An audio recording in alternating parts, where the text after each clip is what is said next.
Welcome to those of you who are joining us as you're coming in and getting settled in for another episode of Coffee with Kim. It sort of feels fun to feel like I have a talk show that happens weekly these days. Talk about doing things you never really thought you might do in your career. This is certainly one of those. I am so excited to have this week's episode. As we let a few more people arrive, I'm just going to do a couple of housekeeping things.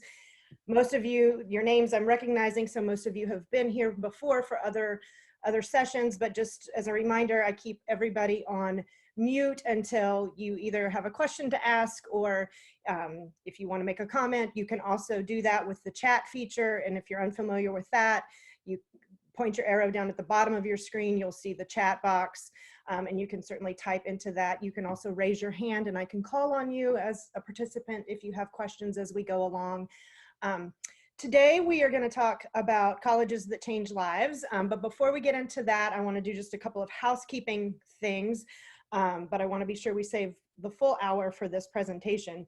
A couple of things. Many of you know that I have been keeping a lot of resources and up-to-date information on my website, including today I just added a link to a Colleges That Change Lives virtual college fair that is happening next week. So if today piques your interest and you decide you want to learn more about other schools in this category, there will be an option and an opportunity to do that next week.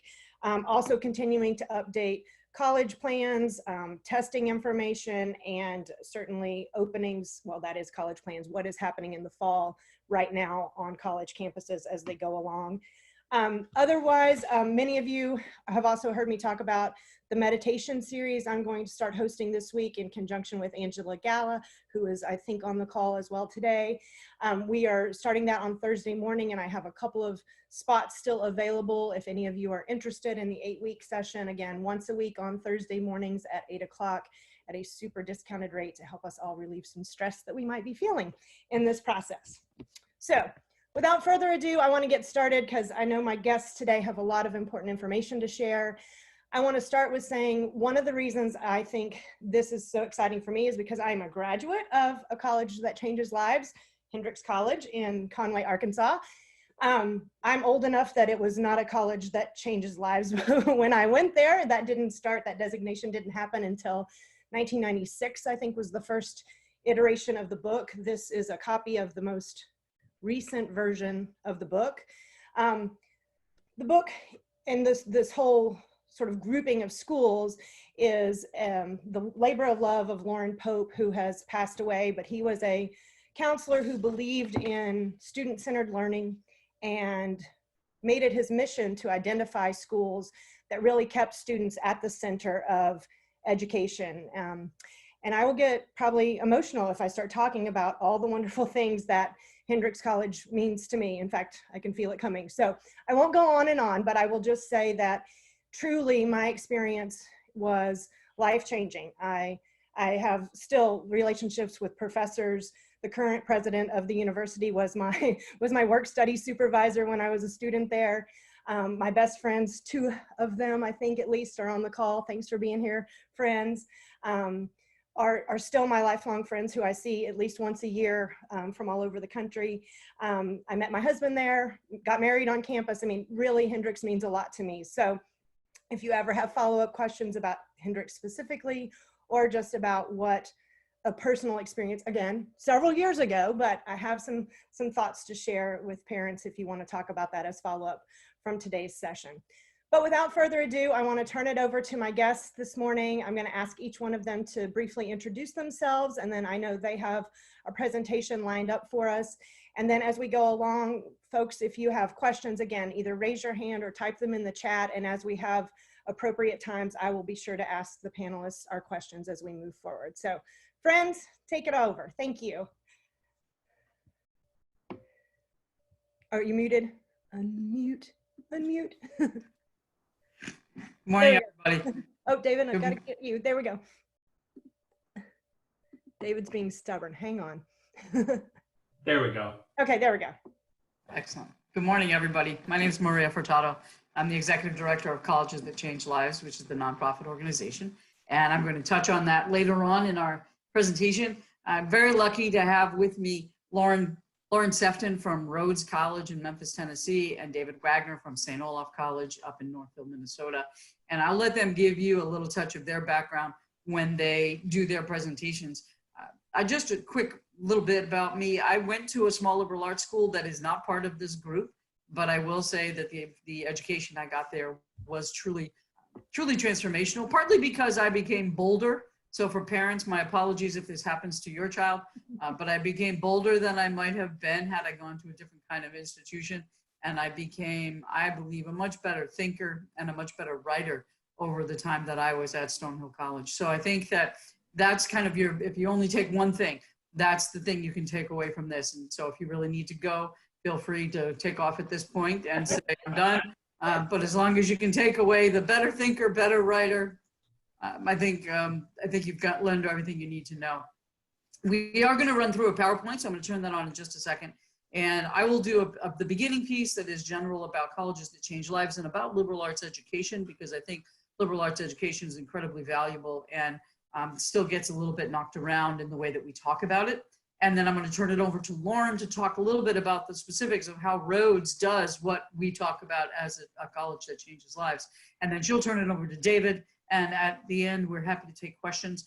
This is not a be-all, end-all session about college admission or about liberal arts. This is an introductory session. And as Kim was kind enough to say, we have sessions happening next week. And that information is available through our website or on strivescan.com. And Kim has the link up, and we appreciate that very much. Thank you for sharing. So let me get my PowerPoint up here, and here we go. Kim, you have disabled participant screen sharing. Oh, so dear. I'm Oh, boy. Okay. Let me see if here we go. Multiple participants. See if that fixed it. Let's see. I'm a good admission person, so my tendency is to continue talking while all of this happens. So I will try to hold on to that a little bit. Okay, I think I fixed it. This is a technology lesson for me. All right, let's bring this. There we go. Excellent, excellent. All right, so what I've done here is, like I said, kind of summarized liberal arts, and I'm trying to also give you some tools that are less traditional tools to look at, because we tend to all think about the same things as useful, and I want to step away from that a little bit. So let me get us in the right spot here. There we go. This is our contact information. I'm going to have that back up again at the end, so you don't have to try to take screenshots of any of this. I am happy to send this PowerPoint out to anyone who wants it. So, and Kim, I can send it to Kim. There's a revised one from the one I sent you this morning, but I can send it to Kim and she can share it with everybody, or you can contact me directly and I'm happy to send it out. So I've done this kind of presentation over 500 times. I did the math one day when I was driving somewhere for a long ride. It's a terrible idea to do that, but it was actually kind of interesting to realize I've done this kind of presentation for over 500 times. I still have no magic answers, no magic one, no super easy. This is one thing you can do and the college search will be super easy for your family. I don't have that. I apologize. Now, I've also not done a huge number of presentations during a shelter-in-place or pandemic. I live in San Francisco. We've been in our home since March 16 or March 13 or I don't know, 1918, something like that. We've been here a long time, it feels like. And so I've done 3 in pandemic or shelter-in-place. This is actually number 3. So technically I've done 2 and this is number 3. So they're not different, but they're a little bit different. So I want to start with, let's talk about what's happening right now a little bit. I think it's important for families and students to think about what the colleges are doing during this pandemic. How are they taking care of their students? How are they taking care of their staff? How are they taking care of their faculty? How are they talking about this experience that we are going through globally? And I would like to also emphasize that globally piece, because I see a lot of posts from parents and students. Well, will they know what happened in my junior year, spring semester, if my grades are different, or if we're suddenly pass fail? And I mutter about that in my house all the time. And I say, everyone in the world is going through this. So you have to recognize that the reps are going through this. The faculty are going through this. Administration is going through this. Everybody knows what's happening. So no one is going to be shocked when they get your transcript and it says in the junior year, second semester, pass fail. And no one's going to go, oh my goodness, why did that school go pass fail? I don't understand. This is something we're all going through together, and that has great value because we all have different kind of empathy because we're all going through it together. But I do think these are some interesting and important questions to ask. And not all school will be great at all of it. Some schools might be very good at some pieces and some not so much. The one thing I will tell you is every college rep I have met in the last 25 years has wanted to be in touch with students. And so you should be able to find a way to connect to reps. That's what they do. So that should not be a problem. So this is more generally things I think you're probably thinking about this search. You know, I should look at US News and World Report. I should look at Ivies. I should look at the land grant, the big institutions. What else is there? Return on investment is a huge question for everybody, and I get that, and we're going to talk about that a little bit later. I love that these schools are too small. Our average school is about 1,500 students amongst our group of 45. My high school had 4,000 students. My college had 1,100 students, and I was the person thinking I would know everybody by the end of the first day. I did not, just to be clear, and I'm a relatively social person. I do love can you do science at a liberal arts school? Absolutely, absolutely. The actual term is liberal arts and sciences, but we kind of bring it down to liberal arts. And these schools are only for liberals, also one of my absolute favorites. Not the case. And if you are a person who is looking for more conservative institutions, I can absolutely point you to that end of the political spectrum within our group. No one has heard of these schools. This, to me, I believe, is what I think of as intellectual ego, that whole idea that if you don't know it, who could? And I love people who are able to go through the world that way. I don't personally go through the world that way. I always assume I'm going to learn something. But that idea that if you don't know it, who could? And I think in some ways, one of the best examples for this is Juniata College, which is in Huntington, Pennsylvania. It's a small school, about 900 students in a relatively small town. And med schools love Juniata College. But if we went through a list of people, a list of institutions, and tried to say, well, these are the ones that med schools are going to look at and love their kids, it would take a long time for a lot of people to get to Juniata College. But med schools their students are super well prepared, and they've done a really great job getting into med school and being admitted. So I want to talk a little bit about US News and World Report, sort of the big dog in the room. This is the way, the last time that I checked, that they divide out the ratio of importance amongst their factors. Now, if you as a person, you as a family, your child, if you look at this and say, wow, that's amazing, this is exactly the exact ratio of what's important to me in my search, then US News and World Report is perfect for you. It's a perfect rating. However, if 1 or 5 of these are not that important to you, or it's really important to you about graduation and retention, no more than 22%, then this is no longer perfect. It only meets some of your criteria. It's a tool. But if you decide it's the only tool, it's like that old saying, if all you have is a hammer, everything you see is a nail. This is a tool. It is one item, and I'm not the be-all and all. And I think that it can serve many purposes, but it is not the one and only goal. But for a lot of families, that prestige piece is very important, and that idea of saying, well, it's highly ranked. That's great. It can be highly ranked, but if it doesn't fit well for a particular student, it's still not a great fit for that student. I want to look at the Gallup-Purdue Index instead, because I think this one's really helpful. So Gallup-Purdue did a survey of 30,000 people who had a bachelor's degree from a school in the US, and they had internet access. So that was a pretty big swath of people. And what they were trying to do is figure out what it was about institutions that was important, and what about the experience was important. And that's what we talk about a lot, because colleges that change lives, it's about that transformation that happens for a student from when they come in and when they leave. That transformational piece is what's so important. So the survey really figured, and it really indicated that you'll see in those big bold letters, it wasn't so much where you go to college as much it is how you go to college, how you take advantage of what is available to you while you are there. So they really wanted to figure out if the cost, the value piece mattered and made sense for people. And so they did this with a series of questions, thus the survey of 30,000 people. And we're going to look at some of the correlation pieces in just a minute. I think this is a big piece for us as a culture in the US, is the fear of the unknown. We struggle with the idea that if you don't know the institution, then how could it be good? I mean, we know Kim went to Hendrix. I went to Stonehill College. We know David went to St. Olaf. We know Lauren went to Rhodes. I hope that wasn't a big part of your introductions, was your, I went to this school piece, it's okay. But looking at who is in your world and where they went can be really helpful. I would send kids out to say, go ask everybody you know, all the grown-ups you think of as successful, happy and successful. Go ask them where they went to college. You might be surprised. And I think that's important. And it may be an if they went to college even before where they went. I'm a first-generation college student, so my folks weren't able to go. But I feel like they were really good at pushing me in the right direction, and I appreciate that. So this is the bulk of what they found. This is the part I find the most interesting. What they found is that if a person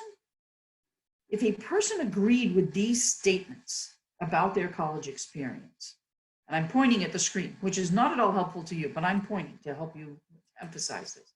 If a person agreed with these statements, the correlation of their happiness as a person and their happiness as a professional was much higher.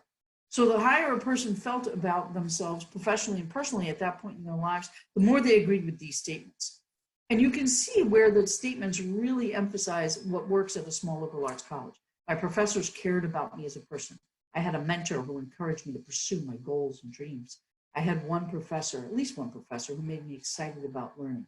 I worked on a project that took a semester or more to complete. Long-term research, writing a series of poems, building the stage for the show every year, whatever that might be, that was a hands-on, long-term commitment to the education. And the activities, being active on campus, as well as having a chance to do an internship. So if people agreed with these statements, they were much more likely to say they were happy, professionally and personally. So the question then becomes, why does this matter for you as you go through the search? So I flipped it over and said, how could you use these pieces of information to ask good questions when you're thinking about colleges, when you're visiting colleges? How do they talk about that mentoring relationship? Do they talk about advising? Do they talk about mentoring? Do you notice, for example, at a lot of schools, you'll notice that faculty, as they walk by, they say hello to the tour guide, or you see them stopping to talk to students. I worked at 2 CTCL schools. I worked at Clark University in Worcester, Massachusetts. I worked at Eckerd College in St. Petersburg, Florida. And at Eckerd, the tour guides would come back late with the tour. And what happened? Try to keep them on track. I said, well, I got normed. When I first got there, I said, got normed? What the heck is getting normed? Well, apparently when they would go by career services, if Norm saw them coming by, he would come out and talk to the tour. But he talked for a long time. But he gave them all kinds of information about career services and return on investment, which is super important. But that was getting normed. So their tour would come back late. I know at Birmingham Southern, their previous president used to watch it. If he didn't have a meeting, he would watch out his window. And if the tour was coming by, he would just walk out and introduce himself to everybody on the tour. And it tells you something about the institution. How do they support internships? How do they talk about research? How do they talk about getting involved on the campus and in the community? These questions really directly relate to those happiness factors that come from the Gallup-Purdue Index. And then the other piece that I find really interesting and I think is very helpful is NSSE, not the Loch Ness Monster, NSSE, the National Survey of Student Engagement. NSSE allows students to tell the researchers about their experience in the first year and then later on in their experience as seniors. And they can then look at the difference. The institution can look at the difference between what students were saying about their experience in the first year and then what they were saying in the senior year. And this again goes back to that transformational time while they are on campus. A lot of schools put their NSSE survey information up on their site, usually if it's good, to be fair. If it's not as strong, they don't put it up as much, to be very fair. But we used to use it at Eckerd as a way to compare ourselves to other institutions. 2 sets. One was the set of schools we wished we crossed over with in applications. And the other one was the schools that we actually crossed over with and tried to get a sense of how our students compared, how their experience compared to other institutions. And it's important to remember not all schools participate every year. And we have to remember that, going into the survey next year at NSSE, it's going to be pretty interesting to see how the data is skewed based on the fact that so many schools, well, pretty much every school had to go virtual this semester, and the uncertainty of what's going to happen in fall 2020. They were trying to figure out educationally effective practices, student-faculty contact, active learning, feedback, time on task, high expectations, cooperation among students, and respect for diverse talents and ways of learning. This is those are the specifics, and then I kind of jumped those into the bigger buckets. This is what they were trying to figure out in the NSSE survey. And so I think that it really tells you a lot about what a campus can do. And if you're more curious, you can poke around on the Indiana site, because that's where it's housed, and you can just go ahead and take a peek and see what institutions have information. I think this is another way to look at the successes of an institution. So I look at Fulbright Scholars every year, at Watson Fellows, Gilman's. These are, for those of us who are like me coming out of high school, I have no idea what these are. These are considered very prestigious post-college activities, typically study abroad, sometimes teaching, sometimes doing research, and they're funded by different organizations. What's really exciting about why this matters is our group of schools as a whole admit about 65% of the students who apply. And that is very average across the country. So the idea that all schools are selective is not right. This is an industry where a very tiny tail wags a huge dog. There are about 2,700 colleges and universities. There are 17 that admit less than 10%. And there are 17 plus 26 that admit less than 20%. So we're talking about a very small number out of the 2,700 that are super selective. And so what I think is exciting about seeing this kind of success from a group of schools that admit on the average about 65% is that that transformation happens on campus. That's the important piece. This is also a really interesting data set that Reed College puts up on their website each year. Now, I am cynical enough to say I know why Reed puts it up each year. If you'll notice, each column includes Reed. So it makes perfect sense that they put it up each year. But I think that it's also really interesting to look at which undergrad institutions are producing PhDs, because it's not always the schools that you think are going to pop right up. I love that one of our member schools, St. John's College, which is in Maryland and New Mexico, takes up 2 out of the 10 spots in the humanities and arts. I think that says a lot about a school that has no majors, does a very non-traditional program in that it's very traditional. They read the great books, starting with way back and working their way forward. And so I think it's interesting that they are 2 of the producers of PhDs. And then when you look here, you'll notice also really interesting pieces. You'll see a couple more of our schools, Wabash as one of the lead producers of PhDs in the physical sciences. You'll see that there's a lot of places that we don't expect. And that's why I'm asking if I always ask families and students if they'll please step back a little bit and be willing to be more open thinkers when it comes to this college search. Liberal arts education, I think of it as skills for a lifetime, especially in jobs that don't exist yet. I was thinking about how you can look at this global emergency that we're in the middle of from so many perspectives. It's a medical emergency, it's an economic emergency, it's a cultural emergency, it's an educational emergency. There's so many perspectives that we need to have on this pandemic and how we will come through it as a worldwide culture. That the type of education liberal arts students get, I think, is incredibly valuable.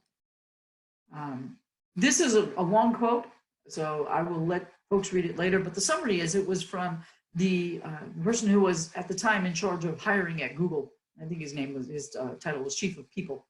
And so I started reading the article because I wanted to know more about the tech industry. And basically he said, we hire people who do tech stuff. We hire tech people. He said, that's all he said about the tech side. What he really talked about was the skill set that he needed people to have. And it was really fascinating because it, in essence, is a liberal arts education. I love this piece right here. They'll argue like hell. They'll be zealots about their point of view. But then you'll say, here's a new fact. And they'll go, oh, well, that changes things. That ability to be a flexible thinker is incredibly important in every industry, again. There's lots of conversation about how only people in STEM make money and all the humanities people make no money and never get jobs. I have a criminal justice degree with a philosophy minor. I have had a job. Ever since I got out of college after 3.5 years, or 3 years technically, I've had a job. I've always been employed. I don't worry about that piece as much. I do love the research, though, that shows that the humanities folks will end up earning more because the STEM folks get more coming out the door. The humanities people, because they have a broader education, tend to move up more quickly and therefore earn more over a lifetime. And this is where I think doing science at a liberal arts college has great value because it broadens that science education and it gives people those bigger skills that they need to be able to move up within their industry. The other part that I think is great about science at liberal arts colleges is the idea that PhD faculties are the ones that are leading labs. They're the ones in there doing research with students. And so that hands-on piece is huge. Quick bits about CTCL, the organization. We are a nonprofit organization. We're about 15 years old. And our goal really is to support students and families in this process. We try to push back on the frenzy to make you say, when you read an article about admission, is that so? Is that the only thing that's happening out there? So that idea of reading this critically, de-stress, and remind people that there's an amazing opportunity out there for everybody. There's lots of great schools out there. We, of course, believe in the liberal arts and the benefit of that type of education. And because you're all thinking it too, we do support the efforts of the schools that are members. 2 public, 43 private institutions, 26 states, average enrollment about 1,500. Here's our list of schools. Again, they may be schools you know, they may not be schools you know, but each of these schools delivers a liberal arts education in an extraordinary and distinctive way. And that's really been the most fun about working for these schools, is really understanding so much about the individual ways that they do education on the campuses. This is a little bit of a highlight about our work that we have done over the years. Kim mentioned that we've been working together since '96, and that's true. We have been traveling together for most of those years. We do 4 tours typically in a year. We had to cancel our May tour this year because of the gathering restrictions, and we're still in conversation about our summer tours. But there is an awful lot that we are able to offer, I think, and these schools are able to offer. And that should be my last slide. I'm going to double check. It is. I'm going to turn you over to Lauren Sefton. By the way, both Lauren and David are members of our board of directors at colleges that change lives. So they are believers, but they are also good critical thinkers. I did not do that. I did not change that side. Did you want it to change? Good. You know, I think, why don't we just stick on the pretty page, the first one, if it's just magic. No, it is magic. I am not touching it at all. It has decided it wants to move your slides right along. So if it does, I'm going to let you continue to go with that. Totally fine. Thanks, Maria, and welcome everybody. Thank you so much for spending some time with us this morning. Again, my name is Lauren Sefton. I graduated from Rhodes in 2003 and have been working in admission ever since. So I'm a proud product of a CTCL school. And I think I'll spend just a few minutes talking about what makes Rhodes distinctive amongst liberal arts schools. And then we know that you've got plenty of questions on your mind, so I'm not going to spend a whole lot of time going into Rhodes. And I'd like to just reiterate, both Kim and Maria mentioned, we've got several virtual events, DriveScan events coming up next week where you can learn in detail and do a whole information session about specific colleges. So please explore and dive into those. Rhodes is located in Memphis, Tennessee, and that is one of the things that is most distinctive. You'll find that most smaller liberal arts and sciences colleges tend to be on the outskirts of cities or in smaller towns, and that really was the mindset, certainly when they were originally thinking about a liberal arts degree, was that you would kind of seclude yourself away so that you could live the life of the mind for 4 years. And so Rhodes was pretty radical in the 1920s because we moved from a teeny tiny town, frankly in the middle of nowhere, to Memphis, which right now is the 26th largest city in the US. It's home of blues and rock and roll and barbecue. And so being a small school in a big city completely changes the feel and the expectations and the experience of your 4 years at Rhodes. we, again, Memphis is such a fun city. It's not a city I had visited until I started exploring colleges. And it is a city with a lot of soul. There's a lot of history and a lot of personality. And our students integrate into the city every single day. So this remote learning experience for the spring was a challenge, but was also really interesting to see how students and faculty pivoted their research and their internships and their community service to that city environment. So much so that we have typically more internships than we have students to fill them. Places like FedEx, International Paper, AutoZone, ServiceMaster all have their headquarters in Memphis. Students are doing research. Yep, it's just going on its own. I love it. Fantastic. Students are doing research at places like St. Jude Children's Research Hospital, which is literally 3 miles down the street from our campus, or Le Bonheur Children's Hospital, or the Church Health Center. And so whatever it is you're taking and learning in the classroom, you're immediately able to apply to the world around you, which is pretty exciting to have an experience right in the heart of a city. And students have been able to do that in ways even in that remote learning experience. The second thing that makes Rhodes distinctive is our commitment to community service. And Rhodes has received national recognition. Yeah, the slides are just for fun at this point. I feel like it's magic doing its own thing. Maybe it'll stay on that slide. I'm not even going with the slides anymore. I'm just going off script because I felt like they were jumping all over the place. So the first thing is that Rhodes experience in Memphis. The second thing is the fact that Rhodes has received national recognition for community service, which makes sense. You're taking advantage of Memphis for internships and research and fun things to do on a Friday or Saturday night, whether it's a Grizzlies game or a touring Broadway show or a AAA baseball game. You naturally want to give back to the city as well. So much so that Rhodes has the longest continually running student-led soup kitchen in the country. Our Habitat for Humanity chapter was the first collegiate Habitat chapter to complete a house.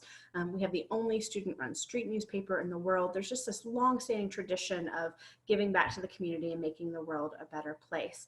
And then the third thing I think that makes Rhodes distinctive is our honor code. Lots of our schools, lots of our CTCL schools do have honor codes as well. One of the things that's distinctive about Rhodes is that it's a completely student-run honor code process. And there are only about 18 schools in the country that have honor codes that are completely student-run. So it's genuinely from the ground up. There's no administrative oversight into it. And students go through a very formal pledge signing ceremony where they belong to this part of a community. And you'll see it every day. Your exams are unproctored or take-home exams, which have been particularly helpful as we move to a remote learning experience this spring. When you walk into the cafeteria, everybody drops their purse or their backpack by the cafeteria door to grab a bite to eat. And you'll walk through the library and you'll see computers left unattended while students take a study break.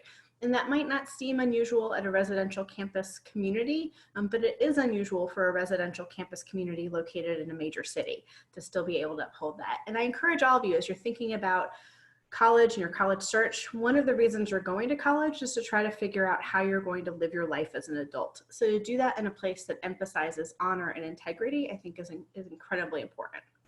So those are the three things I think that make Rhodes distinctive, but happy to take questions at the end. I'll see over to Dave to talk a bit about St. Olaf. Hey, good morning, everyone. My name is Dave Wagner, Director of Admissions. I love presenting and working with Lauren because in some ways I think we're sort of professional twins. I graduated from St. Olaf in 2003. And have worked at the college mostly since then. I studied theater, acting, and directing at St. Olaf. I also had an Asian studies concentration, and in my first year after graduating from St. Olaf, I worked at a really cool theater in Louisville, Kentucky. Had an amazing experience and made a U-turn and decided that theater wasn't for me, but I love working in admissions. I love that it is people-centered work. I love that it is intellectually engaging work, and I love the opportunity to build community with people. So like Lauren, I want to spend just a few minutes talking about what actually happens during the 4 years that students would come to St. Olaf, and ultimately what I think does make St. Olaf a really distinctive institution. So we are located just south of the Twin Cities, Minneapolis and St. Paul. We're in Northfield, Minnesota. I'm biased, I live there, I'm buying a house there tomorrow. I think it's the cutest little town you can imagine. Carleton and St. Olaf are in the same community, so there's two amazing nationally and internationally known liberal arts colleges that are essentially 1.5 miles apart. You can see this lovely picture of campus was taken yesterday. Just kidding. That's just a little weather humor for all of you. I like to be really honest. People always ask if it's cold in Minnesota, and yeah, I mean, the answer is yes, it is cold in the winter, but it gives you plenty of time to study and focus on what's actually happening in your academic experience. So I think that picture was taken in January, but we can go to the next slide. One of the things that I think is super important to think about when you're thinking about colleges is community. Who are you surrounding yourself with? What are opportunities for engagement? What actually happens? So I think, like many residential liberal arts colleges, we think that so much learning happens outside of the classroom. So you can see 95% of students live on campus at St. Olaf for all 4 years. This is a lovely picture of our food service dining hall where students come together. I think, you can't visit right now, but I think in a lot of ways, you still have opportunities to interact with current students, with admissions professionals. And I think it's really a great opportunity to think about, are these my people? Are they not my people? Do I feel comfortable? Do I feel too comfortable? How will I be pushed? How will I be challenged? How will learning happen outside of the classroom? So our whole goal is to bring together a diverse group of students from all over the US and all over the world to live in community together for 4 years. We feel really strongly that your education is not just about what happens in the classroom, it's about you as a whole person. And we think the best way to learn a lot of things about yourself is to engage meaningfully with people from all kinds of diverse backgrounds. We can go to the next slide. One of the things that I do think is really interesting about St. Olaf is we have saint in our name. We were founded by Lutheran Norwegian immigrants a very long time ago.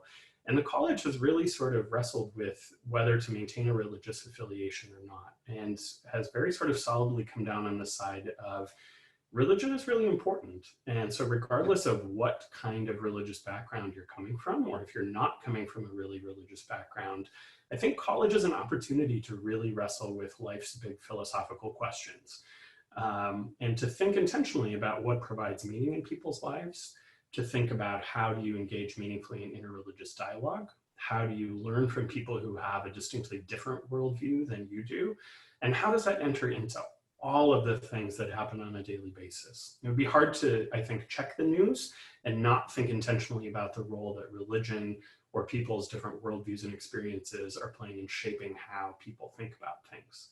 So we make no assumptions at St. Olaf that people are religious, that they're Christian, but what we do hope is that people are really willing to come in and go deeper and think about, well, who am I and what ultimately is important to me and how do I ultimately encounter life's big philosophical questions.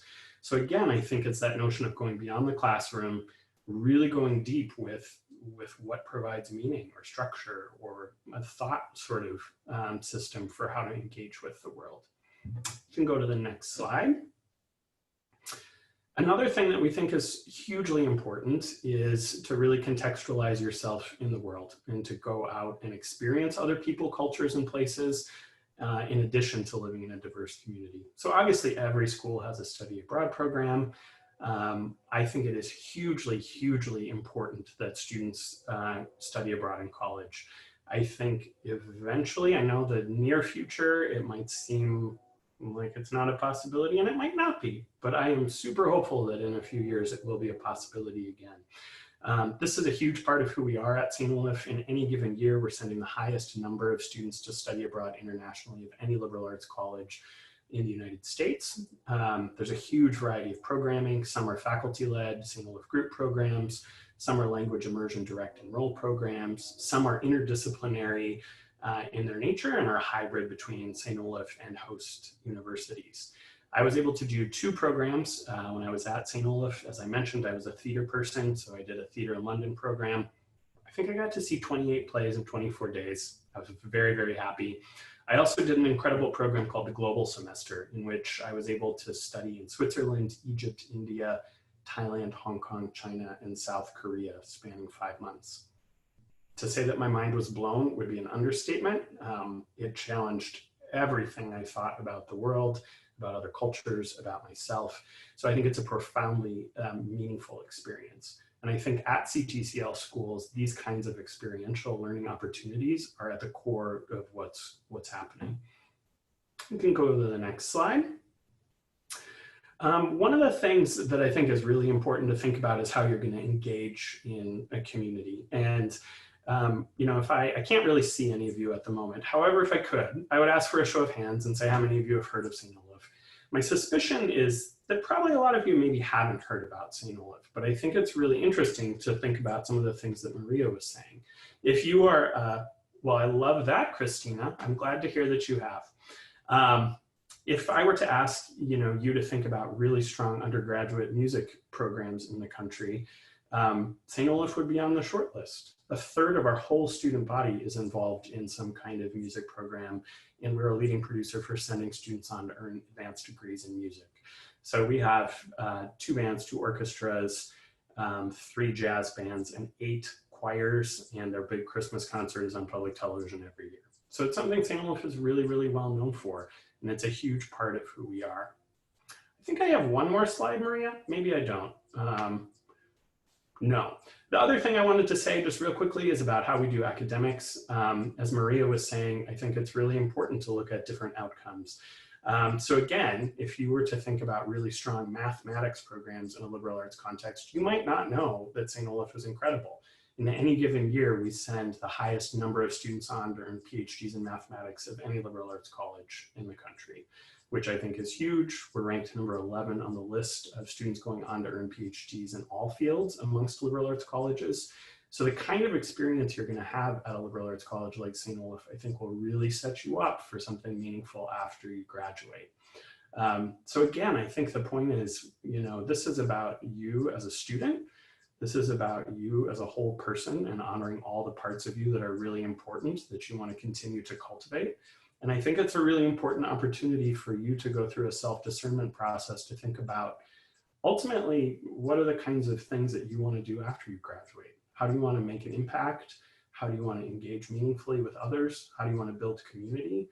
And how can you match your vocation to what you're good at, what you like to do? And I think there's a lot of resources at schools like ours to really help guide you in that direction. So I'll pause there and turn it back to Maria to potentially field any questions that you might have about CTCL schools, search process, or either Rhodes or St. Olaf. Thanks, David. Thanks, Lauren. Thank you, Kim. I'm going to do the stop share because, as I said, we'll be happy to send this out to everyone. You'll have our contact information. So I'll stop share, which brings me back to the page that actually has the questions. And I think that we're happy to see what you might want to know. All I see so far is I have from Christina, who knew about St. Olaf, which I think is super great. Kim, what questions might you lead us through? Would you like to start us off? Now, there may be other questions I just can't see.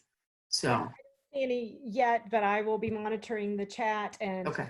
I had a text message from one mom whose power went out at home, so she may send me something too. Oh, here we go.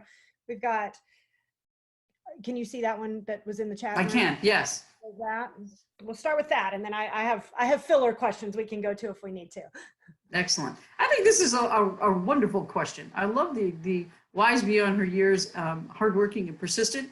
That's in many ways exactly what colleges are going to look for first, especially the hardworking and persistent. The depth comes with time. I think that if we're lucky, we all become lifelong learners and we continue to grow. I think that the type of education and the type of connectivity that happens on these campuses works really well for a student who will work hard and has ability. The work hard piece especially. It's hard to say now how would they get into these schools. That piece depends on the institution, of course. Her understanding has depth, she just can't express it well. I have those days. And I am not a sophomore in high school.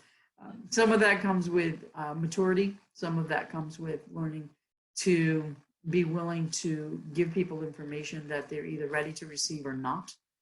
I think, Lauren, Dave, you've probably known students early enough in the process because of the way that recruit that you see them grow as well. Dave, I saw you unmuted. Go ahead, please. Absolutely. I was going to say, I think the application process for many of our schools tries to really honor all of the ways in which students can showcase their talents, their abilities, So of course we're seeing things like their transcript, their writing ability, but our schools are small and they're personal and they're relational. So many of the schools will offer opportunities for interviews, or many will offer sort of creative ways to showcase abilities, whether that's an art portfolio or uploading music auditions or different things like that. So one of the things I do really like about most of our review processes is we're trying to honor whole people again and acknowledge that people are going to show and present in different ways. We also interact with a ton of teenagers. So I think that it's our job to really bring out the best in students. And I think of that as every time I go into an interview with a student, I think about what a cool opportunity to help a young person think about their direction, think about their future, and reflect on what they hope their future would be like. So it's our job to also sort of draw things out of students when we have the opportunity to do so.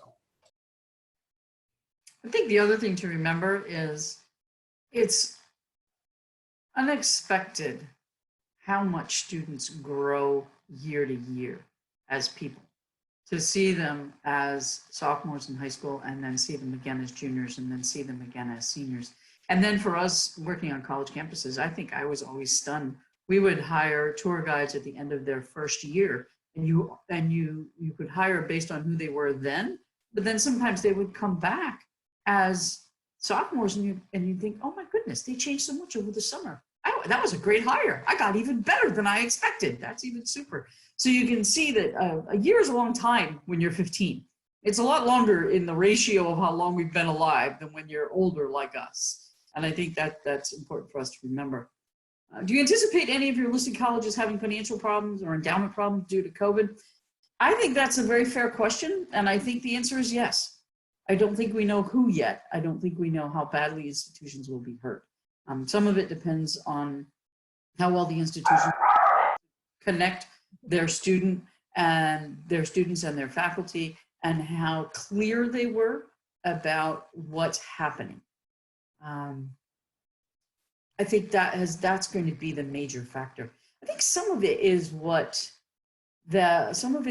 is how strong the connections were with faculty already. So in my personal opinion, I'm kind of curious about if the junior to senior retention at these colleges is better than the sophomore to junior retention, and if that is better than the first year to sophomore retention because of the connections they already had with faculty at that point. So I think that will be interesting to see. We had a few schools, just like schools everywhere, that have had a little bit of struggle getting their classes in the last couple of years, and I think those are schools that we'll watch, and they will be as aggressive as possible to make sure that they continue to be viable. But I don't have a specific list at this point in time.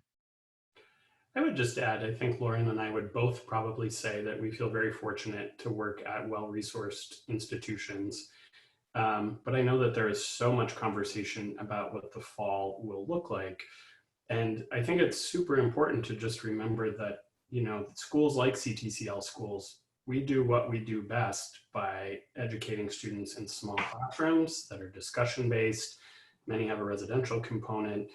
But I think the other thing that is of the most importance is students' health, safety, well-being, and the health and well-being of all of our community members. So it's really interesting to think about, because obviously there's the financial realities of if you don't have students back on your campus, you really can't charge them for room and board, So for example, St. Olaf did a refund for half of a semester's worth of room and board. And I mean, that was a $7 million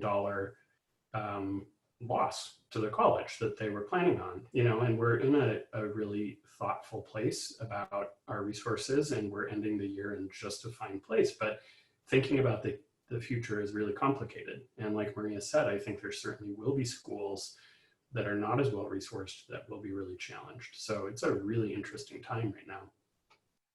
I think the other part that's interesting, Lauren, I'm sorry if I might, we do this, I do this, and I know better. We look at a school and we say, well, they have $100 million. Why don't they spend it?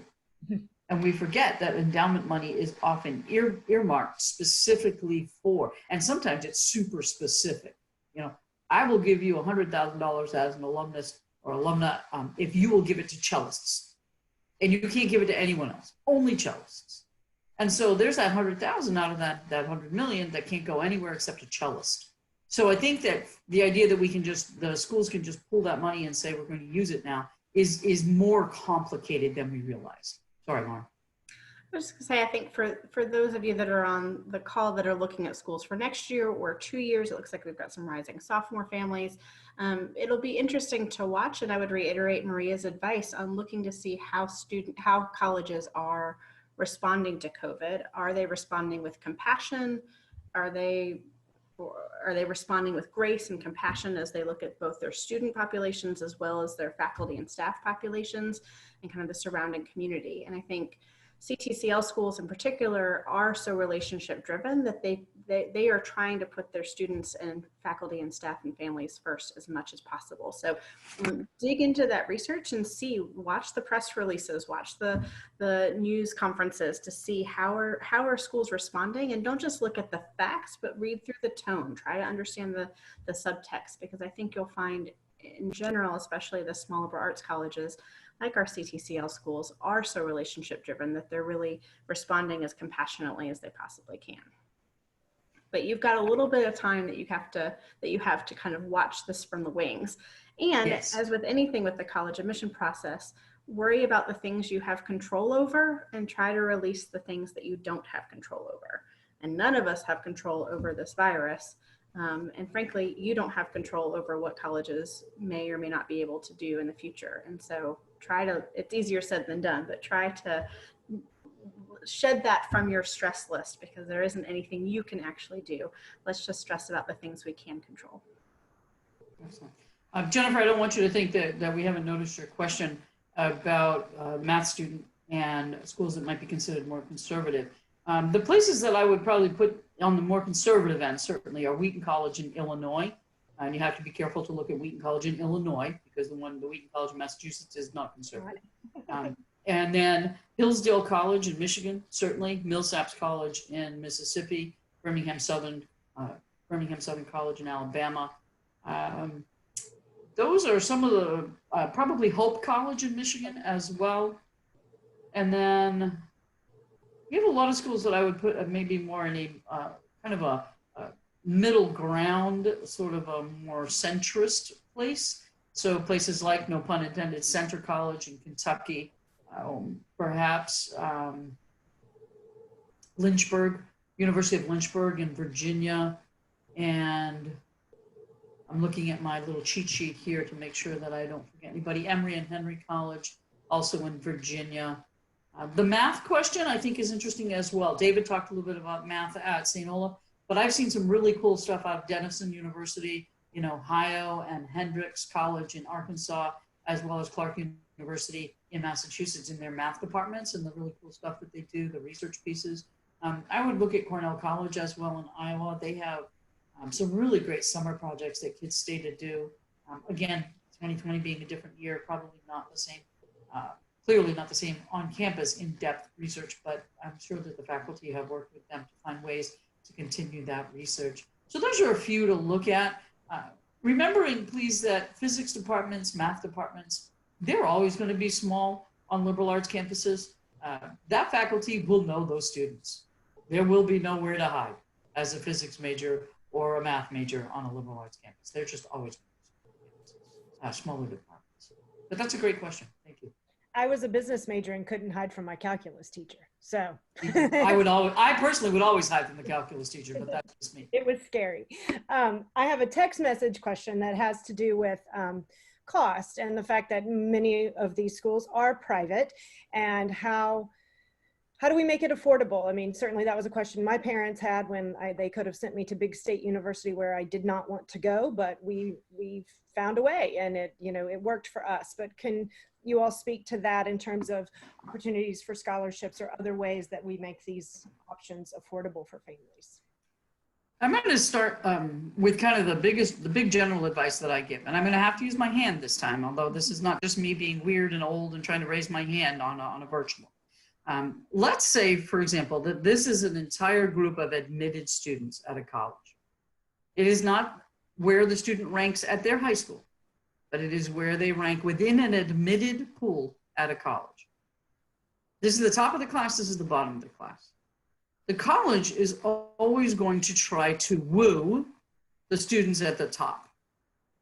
And they are going to certainly fund the kids in the middle, because that's the bulk of their kids. But, you know, we always use the phrase bread and butter. That's the middle of the class. And then there's the bottom of the class where the kids got in. And they want them to come because they want to make sure that they fill their class and that it has an intellectual diversity, as well as all kinds of diversity, but intellectual diversity. But they're not going to fund this group as well in general. They're going to woo, they're going to fund, but they're not going to be thrilled about giving vast quantities of money to the students at the bottom end of their pool. They will fund them, especially if they say, we meet need. But there's only about 118 schools in the country that will fully say, we meet need for everyone. Now, what does this mean for you as a family and for your kids? You need to get a transcript, an actual transcript for your student, not your memory, a transcript. Look at the student's grades in the 5 basic classes, the 5 main academic classes, and get a sense of where your student is academically. If they've tested and decide to apply to schools that require testing, get a copy of those tests and put those 2 things together and say, I'm going to look at my student and say, my student falls at the top of the pool at this school, and they are going to be much more likely to receive aid. If they fall in the middle, they are likely. If they fall at the bottom, they are less likely. So this is a case where being above average is a great thing, because that's where the bulk of the money will go. And if schools meet only partial need, if they meet need at the top and not as much in the middle and less at the bottom, they're going to certainly meet more at the top. And so you'll see that happening as well in that person, if they meet a percentage of need. I would always ask families to recognize that there's a financial reality, there's a financial fit, a social fit, and an academic fit for each school, but to not assume that they cannot afford a particular institution, but to have some financial safeties on their list as well. I think that's very important. David and Lauren, anything to add to that part of it? This is where building those relationships with your admission counselors is helpful, because we can tell you if you're fitting into this part of our applicant pool or not, and we can explain maybe there are some scholarship opportunities that require a separate application process or a different deadline, and maybe there are others that would be a good fit for you. So in doing your research, rely on your college counselor and also rely on your admission counselor to get a sense of whether a scholarship might make sense or might be a good fit. Good advice. I am conscious of time, but I have one other text message question. If others have to hop off, I understand, but if we have a minute, this one is related to outcomes. And certainly, you know, Maria, you touched on the fear of, if this is not a name brand college, what are my chances of going into medical school or going on to be hired, those kinds of things. How do we best research outcomes? Are there tips you can give us, places you can direct families to understand that a little bit better? You mentioned NSSE and some other student engagement type things, but any others that you would point us to be well-educated consumers in this process? I think you can look at the career services pages on the institutions to see if they're talking about where their alumni go, what they do, what kinds of programs. If you're a student, like the math student, if they're particularly interested in a department, sometimes the departments will brag about their kids. Now, they're not always up to date. They might brag about the kid who graduated 3 years ago and not brag about the one who graduated last year and went off to do the cool grad program or got the job, the really interesting job. You can also, one of the things I've done is I've looked on LinkedIn, and you can put in an institution's name and see where their employees are working and what they're doing, which I have found to be kind of interesting to just get a sense of what areas people go into from those institutions. I think you can ask the admission people for examples. We always tend to have examples of things. And so I think that can be very helpful as well. Follow them on social media. The alumni pieces are thrown out there all the time to see what people are doing. You can follow our social media with CTCL. I put a lot out about alumni from these institutions, but the colleges do a great job with that. I know, for example, Willamette University does an excellent job putting out information about what their alumni have accomplished. And you have to extrapolate out a little bit, of course, one alumni success in one area but what are they doing as a whole? What sense is it giving you about how they move through the world and what's important to them in the work that they do?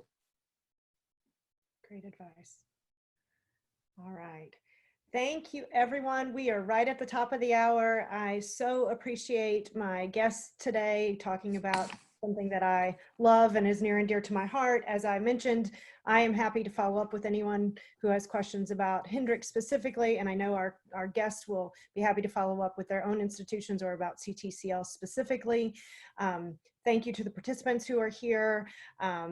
Everybody be well. I'll be back here next week. Next week, we're going to talk a little bit more about testings and some other things that are still evolving parts of this process as we deal with the virus. So again, thank you. Maria, I'll ask you to share with me the PowerPoint, and I can share with the participants here today and others who registered but couldn't be here, if that's okay. Any parting shots? Anybody else? Great. Thank you all. Thank you. Take care. Thank you all very much. Take care. Bye.